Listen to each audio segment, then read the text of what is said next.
ہمارا چونکہ زیادہ تر مزاج جذبات میں رہنے کا ہے، طبیعت اس طرح کی ہے، ہم کچھ چیزوں کو باریک بینی سے سوچتے نہیں، گہرائی میں نہیں اترتے۔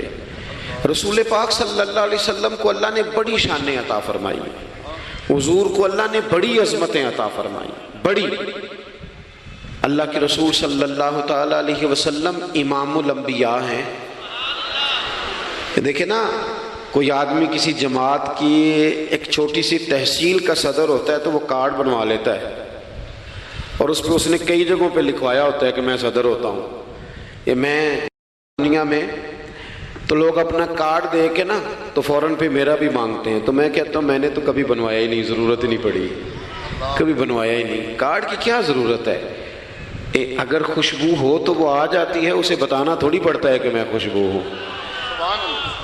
تو ہوتا یہ ہے کہ چھوٹی سی تحصیل کا ایک شخص اور کسی جگہ اسے کوئی نمائندگی ہے تو وہ بات کرتا ہے، ہم تقریریں کر دیتے ہیں، آپ لوگ سن لیتے ہیں، ذرا غور تو کریں کیا کہہ رہا ہوں۔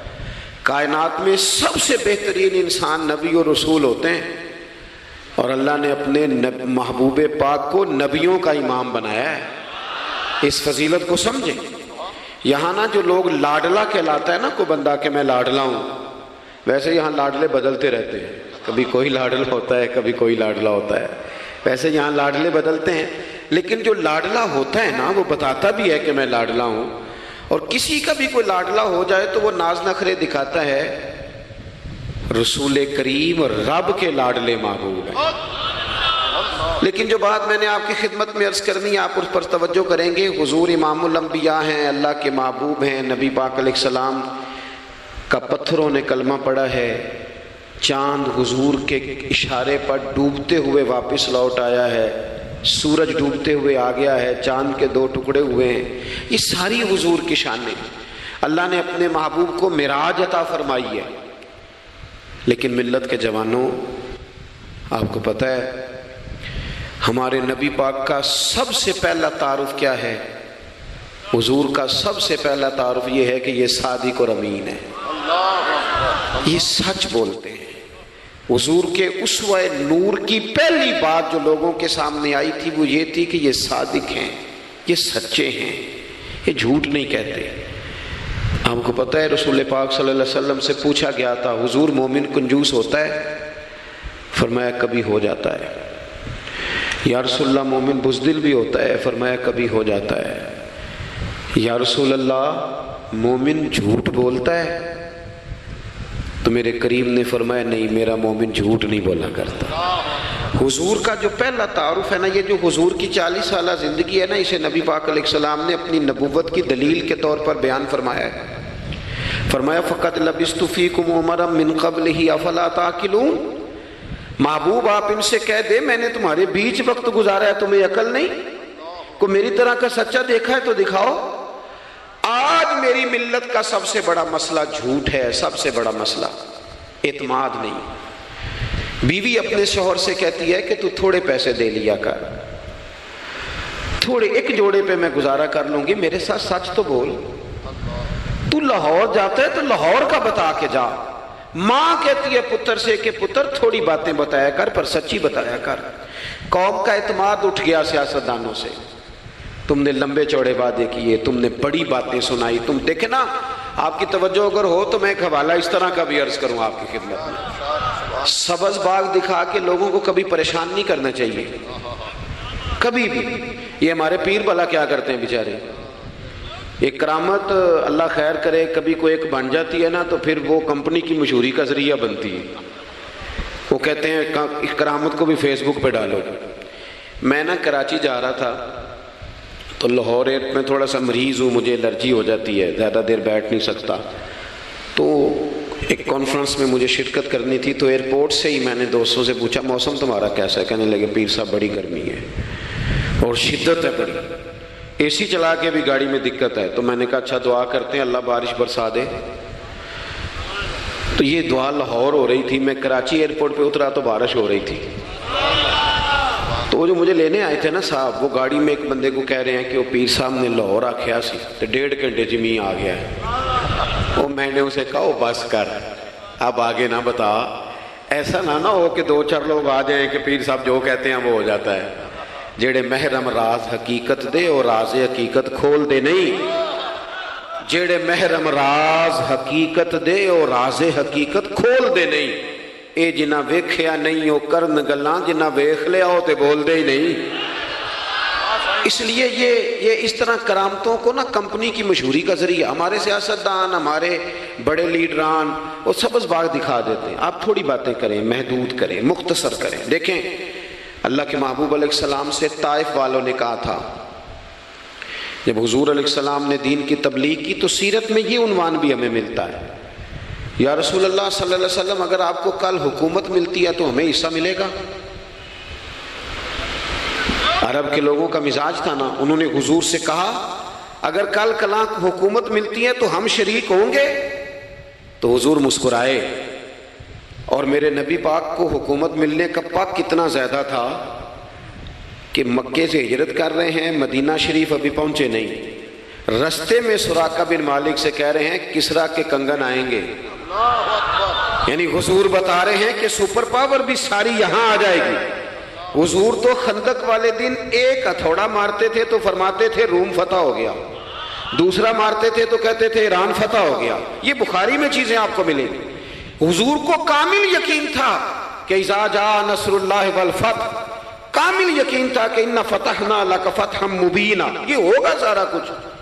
لیکن انہوں نے جب کہا نا ہمیں حصہ ملے گا تو حضور مسکرائے، فرمایا تم کہتے ہو حکومت تمہیں ملے گی؟ فرمایا بھائی سنو، حکومت اسے ملتی ہے جسے اللہ عطا کرتا ہے۔ بات ختم کر دی۔ سچ بولیں، زندگی میں سچی بات کریں۔ اللہ کے رسول صلی اللہ علیہ وسلم نے ہمیں پہلا سبق سچ کا دیا، اسے سادی تقریر نہ سمجھنا، یہ عنوان دین ہے۔ اپنی زندگی سے جھوٹ کو نکال دیں۔ آپ جو تھوڑی باتیں کر لیں پر جو کہیں اس پر کھڑا ہونا سیکھیں، اپنی زندگی کے اندر استقامت کا نور لائیں۔ جوانوں، کبھی بھی جھوٹ کی بنیاد پر رشتے نہ قائم کرنا۔ آتے ہیں رشتہ دیکھنے والے تو کوئی باتیں سناتے ہیں، ہمارے گھر والے ہو بیٹا تو ولی ہوتا ہے، کیا بات ہے؟ اور پھر بعد میں یہ حالت ہوتی ہے کہ اماں کہتی ہے میں آپ بڑا سمجھانی ہے، انہوں میری بھی نہیں سنتا۔ تو وہ رشتہ دیکھتے وقت تو آپ نے کہا تھا کہ بہت بڑا درویش ہے۔ آپ اور بچی والے بھی کچھ ایسے کام کرتے ہیں، رشتہ کرانے والے سے کہتے ہیں ہم نے کار بھی دینی ہے۔ کیوں آپ نے لالچ پیدا کیا؟ کیوں پہلے آپ نے خرابیاں کی؟ اپنی زندگی میں سچ بولیں، سچی بات کریں، کبھی بھی کوئی ایسا کام نہ کریں جس سے کہ لوگوں کی طبیعت ایسی ہو کہ لوگ سمجھیں کہ یہ لوگ تو غلط بیانی کے عادی ہیں۔ دیکھیں بخاری میں موجود ہے، سیرت کی تمام کتابوں میں الفاظ کے اختلاف کے ساتھ یہ اپنی اصل کے ساتھ یہ چیز ہر جگہ موجود ہے۔ حضرت ابو سفیان رضی اللہ تعالیٰ عنہ بعد میں مسلمان ہوئے، فرماتے ہیں میں جب شاہ روم کو حضور کا خط گیا تھا نا ہرقل کو، حضور صلی اللہ علیہ وسلم نے اس سے کہا کہ کلمہ پڑھ لو، خطوط لکھے نبی کریم نے۔ اس نے کہا یہاں ڈھونڈو کوئی عرب کا سردار اگر آیا ہو تو میں ملنا چاہتا ہوں۔ ابو سفیان کہتے ہیں میں بغرض تجارت وہاں موجود تھا، مجھے لوگ پکڑ کے بادشاہ کے پاس لے گئے، میں کلمہ نہیں پڑھتا تھا۔ جب کوئی کسی کا مخالف ہوتا ہے تو اس نے کوئی کہانی بھی یاد کی ہوئی ہوتی ہے، ان لوگوں نے کہانی بھی یاد کی ہوئی تھی، معاذ اللہ جادوگر ہیں، شاعر ہیں، یہ کہانیاں بھی سناتے تھے۔ کہتے ہیں کہ مجھے وہ لے گئے، بادشاہ کے سامنے کھڑا کر دیا۔ اب بادشاہ نے سوالات پوچھے، میں کوئی حق میں نہیں تھا کہ میں حق میں باتیں کرتا، میں تو اس وقت تک کلمہ نہیں پڑھتا تھا اور جو کفار کہتے تھے وہ ساری باتیں میں نے کرنی تھی۔ کہتے ہیں بادشاہ نے اپنے دربار میں کھڑا کر کے سوال کیے، بڑے سوال پوچھے، بڑے میں نے جواب دیے، بڑے سوال پوچھے۔ یہ بھی پوچھا کہ ماننے والے ان کے غریب ہیں کہ امیر ہیں؟ میں نے کہا نہیں، ماڑے ماڑے بندے ہیں۔ میلاد کے جلوسوں میں بھی ماڑے ماڑے بندے ہی جاتے ہیں، ماڑے ماڑے ہیں، غریب لوگ ہیں۔ اس نے یہ بھی پوچھا کہ ماننے والے بڑھ رہے ہیں یا گھٹ رہے ہیں؟ میں نے سارے جواب دیے۔ او ملت کے جوانوں، خدا را میری بات سننا۔ ابو سفیان کہتے ہیں غیروں کا دربار، سوال کرنے والا بھی کلمہ نہیں پڑھتا، ابھی جواب دینے والا بھی کلمہ نہیں پڑھتا۔ اس نے مجھ سے کہا کہ آپ نے بتایا کہ آپ رشتے میں چچا ہوتے ہیں، یہ بتاؤ وہ جنہوں نے اعلان نبوت کیا ہے کیا کبھی انہوں نے جھوٹ بھی بولا ہے؟ آج لوگوں نے نام نہیں بدل دیا جھوٹ کا، کچھ نے بہانہ نام رکھ دیا جھوٹ کا، جو میں نے بہانہ کر دیا تھا۔ کچھ کہتے ہیں جی وہ ہو جی وہ تو میں نے تو بس ایسے ہی بات، وہ تو میں نے مذاق کیا تھا. جھوٹ کے نام نہیں بدل دیے لوگوں نے. ابو سفیان کہتے ہیں مجھ سے بادشاہ کھڑا کر کے پوچھنے لگا کیا کبھی انہوں نے جھوٹ بھی بولا ہے؟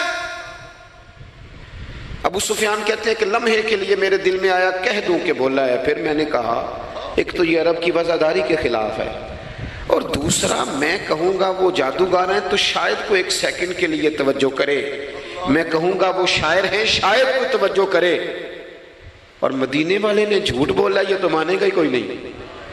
سنو سنو، جن چیزوں کو معمولی سمجھ کے ہم نے رائج کیا وہ ہمارا وقار لے گئی. دنیا ہم پر اعتماد نہیں کرتی. ہم اس ملک میں بستے ہیں جہاں زلزلہ بھی آئے تو غیر ملکی امداد کرنا چاہیں تو وہ کہتے ہیں حکومتوں کے ہاتھ میں نہیں دیں گے، خود جائیں گے. ہمارا یہ حال ہو گیا ہے کہ قوم پر اعتماد اٹھ گیا دنیا کا. ہمیں پلٹنا ہے، ہم نے دیکھنا ہے ہمارا رویہ کیا ہے، ہمارا انداز کیا. تھوڑی کر لیں باتیں، کوئی ضروری ہے صبح شام بولنا؟ تھوڑے کر لیں وعدے، تھوڑے دعوے کر لیں، کوئی ضروری ہے؟ سنو میرے عزیز، ابو سفیان کہتے ہیں کہ اس نے کہا کبھی جھوٹ بھی بولا ہے. میں سوچ میں پڑ گیا. بادشاہ نے پھر دوہرا کے کہا سردار چپ کر گئے ہو، میرے آخری سوال کا جواب دو، کیا کبھی اس کریم نے جھوٹ بولا ہے؟ ابو سفیان کہتے ہیں میرے ہاتھ میں چھڑی تھی، میں نے وہ زمین پر رکھی اور میں کھڑا ہو گیا. میں نے کہا سردار سن، وہ میرے رشتے میں بھتیجے ہیں، میری بڑی مخالفت ہے، میں نے ان کے خلاف جنگیں لڑی ہیں، کبھی وہ غالب آئے کبھی میں غالب آیا، آج تک میں لڑ رہا ہوں.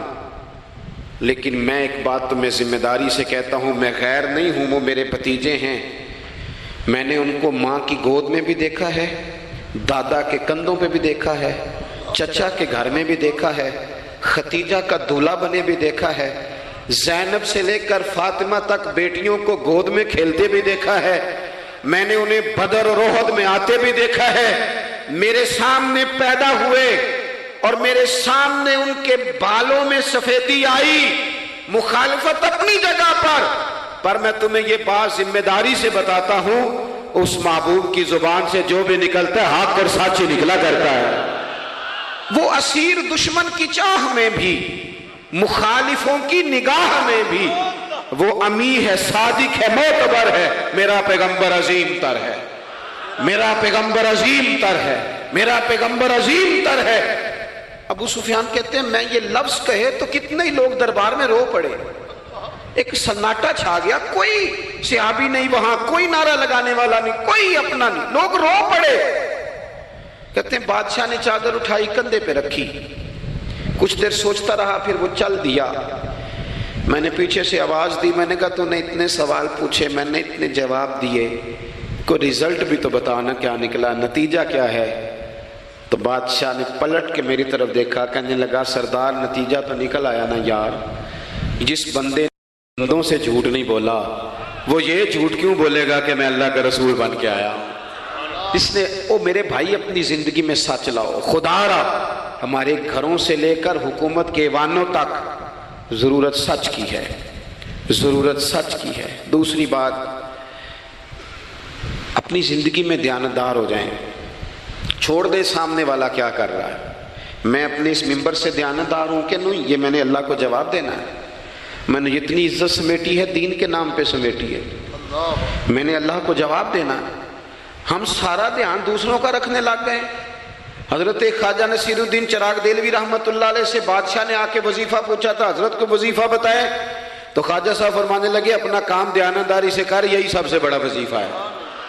اپنی زندگی میں دیانتداری، امانت داری، آپ اس طرح کے ہو جائیں کہ آپ جس طرح آپ سمجھے نا کہ یہ حرام جانور ہے تو میرے منہ میں جائے گا تو مجھے الٹی آئے گی. آپ کبھی دیکھیں نا کہ حرام گوشت کوئی آپ کو بتا دے، آپ 2 لقمے آپ نے کھا بھی لیے، لطف آیا، تو کسی نے کان میں کہا یہ تو ذبح نہیں ہوا تھا، بیمار تھا، تو الٹی آ جاتی ہے کہ نہیں؟ بولو کہ آ جاتی ہے. انسان کا ذہن قبول کرتا ہے حرام کھانے کو. 2 کلو گوشت پہ الٹی آتی ہے تو 2 کروڑ روپے پہ کیوں نہیں آتی؟ ہمارے ایک دوست ہیں یونیورسٹی کے لیکچرار ہیں، مجھے ایک دفعہ فرمانے لگے پیر صاحب عجیب بات ہے، ایک بندے کو نا کہیں جوتا پڑا مل گیا، بڑا قیمتی تھا پر ایک پیر تھا جوتے کا. ہماری دیانتداری کچھ اس طرح کی ہے. ایک پیر ملا، جوتا بڑا قیمتی تھا، مہنگا تھا، تو اس نے اس کا مالک ڈھونڈنا شروع، یہ کس کا ہے، یہ کس کا ہے، یہ کہ وہ شور کر رہا ہے، لیکن تھوڑا سا آگے جا کے جوتے کا دوسرا پیر مل گیا، پر اس نے مالک ڈھونڈنا بند کر دیا، اس کو اب اس کا دوسرا پاؤں مل گیا، تو اب اس نے، یعنی کئی دیانتدار بڑے دیانتدار ہیں لیکن دوسروں کے معاملے میں، اپنے معاملے میں نہیں، اپنی زندگی میں انصاف کریں۔ میں مسجد میں جمعہ پڑھاتا ہوں، میں نے ایک دن اپنے ایک مدرسے کے طالب علم سے پوچھا، بیٹا جمعرات کو میں نے پوچھا، میں نے کہا صبح جمعہ میں تقریر کیا کرنی ہے؟ کہتے میں جو فیصلہ نہیں کیتا۔ میں کہا تو بڑا مولوی ہے نا، میں چھوٹا، میں تو جمعہ پڑھا کے شام میں فیصلہ کر لینا بھی اگلے جمعے کی بیان کرنا ہے۔ کیوں؟ میں چاہتا ہوں میں ممبر سے دیانتدار رہوں، میں ایک ہفتہ تیاری کروں، میں نے قوم کو اللہ رسول کا دین بتانا ہے۔ میرا یہ مقصد تو نہیں ہے کہ 1 گھنٹہ مجھے ملے تو میں نے کسی طریقے سے اسے پار کرنا ہے۔ آپ اپنے کام کے ساتھ ہمیشہ دیانت کا مظاہرہ کریں۔ اگر آپ دیانتدار ہو جائیں، حضرت سعید بن عامر رضی اللہ تعالیٰ عنہ کو حضرت عمر نے کہا میں آپ کو ایک صوبے کا گورنر بنانا چاہتا ہوں، رو پڑے، فرمانے لگے اس قابل نہیں ہوں۔ آپ کہیں، مجھے بھی آپ کہہ دیں کہ فلانا عہدہ ملتا ہے تو تیار ہے ساری دنیا ہی، کون انکاری ہے اس کام سے، سب تیار بیٹھے، لیکن روتے تھے لوگ کا جناب میں کہاں کر سکتا ہوں۔ حضرت عمر نے لگا دیا حمص کا گورنر۔ کچھ مہینوں کے بعد حضرت عمر تشریف لے گئے، جا کے پوچھا کہ کیسا ہے، تو پہلے تو ایک لسٹ منگوائی حضرت عمر نے، کچھ مال آیا ہے تو مختلف صوبوں میں بانٹنا ہے، غریبوں کی لسٹ لاؤ۔ ان کے صوبے کی لسٹ آئی تو تیسرا نام گورنر صاحب کا تھا۔ وہ کہا تمہارا گورنر مسکینوں غریبوں میں؟ کہنے لگے حضرت صاحب جو لسٹ بنانے والے تھے وہ کہنے لگے اب ان کے وجود پر جو کپڑے ہیں جگہ کوئی نہیں بچی، پیوند کہاں لگانے ہیں۔ دامان توکل کی یہ خوبی ہے کہ اس پر پیوند لگے ہوتے ہیں پر دھبے نہیں ہوتے، پیوند لگے ہوتے ہیں پر دھبے نہیں ہوتے۔ حضرت عمر نے معلومات کی ان کے صوبے میں جا کے، تمہارا گورنر کس طرح کا ہے؟ عرض کی حضور 4 شکایتیں۔ یہ جمہوریت ہے؟ آج تو ہر سیاسی جماعت میں ڈکٹیٹرشپ ہے، آج کہاں جمہوریت ہے؟ آج تو آپ جتنے شاہ کے وفادار ہو جائیں گے اتنا اچھا عہدہ لیں گے، جتنا مرضی قابل بندہ ہو جماعت کے اندر، لیکن اگر وہ پورا تابع دار نہیں تو نظام نہیں چلتا، جتنا مرضی قابل ہو۔ حضرت سعید بن عامر رضی اللہ تعالیٰ عنہ 4 شکایتیں، عام آدمی شکایتیں کر رہے ہیں۔ حضرت عمر نے کہا کون کون سی؟ تو انہوں نے کہا جی پہلی شکایت یہ ہے کہ ہمارے گورنر، توجہ ہے میرے بھائیوں کی، انہوں نے کہا جی پہلی شکایت یہ ہے کہ گورنر صاحب صرف دن کو ملتے ہیں، انہیں رات کو بھی لوگوں سے ملنا چاہیے۔ دوسری شکایت یہ ہے کہ جب شروع میں آئے تھے تو فجر کے بعد بیٹھ جاتے تھے، مسائل سنتے تھے، اب سورج نکلنے پر اشراق چاشت کے ٹائم 8 9 10 بجے آتے ہیں۔ تیسری شکایت یہ ہے کہ ہفتے میں 1 دن ملتے ہی نہیں۔ چوتھی شکایت یہ ہے کہ کبھی کبھی ایسے ہی رونے لگتے ہیں، بیٹھے بیٹھے بے ہوش ہو جاتے ہیں، تو آپ نے دیوانہ آدمی ہمیں دے دیا ہے۔ حضرت عمر فاروق رضی اللہ تعالیٰ عنہ نے حضرت سعید بن عامر کو مجمع میں پوچھا، جناب آپ پبلک کے نمائندے ہیں، آپ کو سوالوں کے جواب دینے چاہیے، بتلائیے نا۔ اور یہ پبلک کے نمائندے صرف سیاستدان نہیں ہوتے، پیر صاحبان بھی ہوتے ہیں، مسجد کا خطیب بھی ہوتا ہے۔ اگر حضرت عمر سے پوچھا جا سکتا ہے کرتا کہاں سے آیا، تو پیر صاحب سے بھی تو پوچھا جا سکتا ہے نا، ان کو بھی جواب دینا چاہیے، ان کو بھی بتانا چاہیے، اس لیے کہ وہی تو دعویٰ کر رہے ہیں فقر بتانے کا۔ تو حضرت عمر نے 4 سوال کہا، سعید آپ کے ذمے 4 سوالوں کے جواب ہیں۔ تو حضرت سعید بن عامر نے گردن جھکائی، کہنے لگے پہلے ہی کہا تھا میں گورنری کے قابل نہیں۔ فرمایا اب تو بن گئے ہونا، جواب تو دینا ہے، حضور بتلائیے۔ فرمایا پہلا سوال آپ سے یہ ہے کہ یار لوگ کہتے ہیں رات کو کام پڑ جاتا ہے اور آپ ملتے نہیں۔ تو حضرت سعید بن عامر نے اپنی داڑھی پکڑ لی، عرض کی حضور یہ ساری سفید ہو گئی ہے، بڑھاپا ہے، دن مخلوق کے لیے رکھا ہے، رات اپنے رب کے لیے رکھی ہوئی ہے۔ اگر پھر بھی کسی کو شوق ہو تو سعید بن عامر جب بھی ملے گا مسجد میں ملے گا، ساری رات بارگاہ ربوبیت کی او سنگیو تھوڑا مسلح بھی یار مضبوط کر لو، تھوڑا سا نا، ہم نہ تھک گئے ہیں فون سن کے۔ بہت سارے لوگ ایسے ہیں جن کے وجود نہیں اتنی تھکے جتنے دماغ تھک گئے، کمنٹس پڑھ کے، کمنٹس دے کے، رائے دے کے، بڑے بڑے باصلاحیت لوگوں کے حافظے کمزور ہو گئے ہیں۔ خدا را اپنی صلاحیتوں کو زنگ لگا لو گے. یہ تو جتنے لوگ ہیں میڈیا چلانے والے، ان کو تو میڈیا چلانا ہے، اور اب تو پتہ نہیں کتنے چینل اور کتنے لوگ اور سوشل میڈیا پہ کتنے، اور ادھر کتنے تو ادھر کتنے. خدا را کچھ وقت اگر مصلی پہ ملے تو آپ یقین کریں روح تازہ ہو جاتی ہے. لمبی لمبی دعائیں مانگیں، اپنے رب کو اپنے دکھ سنائیں، رسول پاک کی بارگاہ میں یہ نذرانے پیش کریں، آپ محسوس کریں گے وجود طاقتور ہوگا. حضرت سعید بن عامر کہنے لگے رات مصلی پہ گزارتا ہوں. دوسرا سوال آپ سے یہ کرنا تھا کہ یہ لوگ کہتے ہیں کہ آپ پہلے فجر میں آ جاتے تھے، اب اشراق چاشت کے بعد 9-10 بجے نکلتے ہیں. تو حضرت سعید بن عامر نے گردن جھکائی، کہا یہ میرا راز تھا، میری پرائیویٹ بات تھی. کہا جناب اب تو لوگوں کا سوال ہے. تو آپ فرمانے لگے میرے گھر میں خادم کوئی نہیں، غریب آدمی، بیوی بیمار ہو گئی ہے. 35 سال اس وفادار عورت نے میری ڈیوٹی کی ہے، بیماری میں چھوڑ دوں تو وفاداری تو نہیں نا. سویرے اٹھتا ہوں، گھر کا کام کرتا ہوں، پھر بیوی کے لیے ناشتہ بناتا ہوں، اسے کھانا کھلاتا ہوں، تیاری کرتے آتے دیر ہو جاتی ہے. دوسرے سوال پر لوگ رو پڑے. کہا تیسرا اعتراض آپ پہ یہ ہے کہ ہفتے میں ایک دن ملتے نہیں. تو حضرت سعید بن عامر کہنے لگے میں نے کہا تھا میرا پردہ نہ کھولا جائے، میں بڑا راضی ہوں رب کی عطاؤں پہ، میں کیوں کسی کے سامنے اپنا دکھ بیان کروں. گردن کو جھکا دیتا ہے خیرات کا پتھر، جہاں میں مانگنے والوں کے سر کبھی اونچے نہیں ہوتے. اور غیرت ہے بڑی چیز جہاں نے تگ و دو میں، پہناتی ہے یہ فقر کو تاج سردارا. آپ موقع دیں جی، بڑی مہربانی، چھوڑ دیں جی، تھوڑی 1 منٹ صرف جی ہمیں دیں، بولیں نہیں پیار سے جی، ناراض نہیں ہونا، آپ ہمیں موقع دیں. بات بھی اب تقریباً قریب ہونے کے قریب آئی. کہا حضرت سیدنا سعید بن عامر رضی اللہ تعالیٰ عنہ نے فرمانے لگے میں نے کہا تھا یہ میرا پردہ ہے، یہ نہ سنایا کریں آپ دکھ لوگوں کو. یہ غریب کہتے ہیں میں کسی امیر کے ساتھ لگ جاؤں گا تو کچھ بن جائے، کچھ بھی نہیں بنتا، چھوڑ دیں آپ. دکھڑے رب رسول کو سناؤ، خیرات بھی ملے گی اور عزت بھی ملے گی، وہ دیں گے اور کسی کو بتائیں گے بھی نہیں. حضرت سعید بن عامر رضی اللہ تعالیٰ عنہ سے تیسرا سوال ہوا.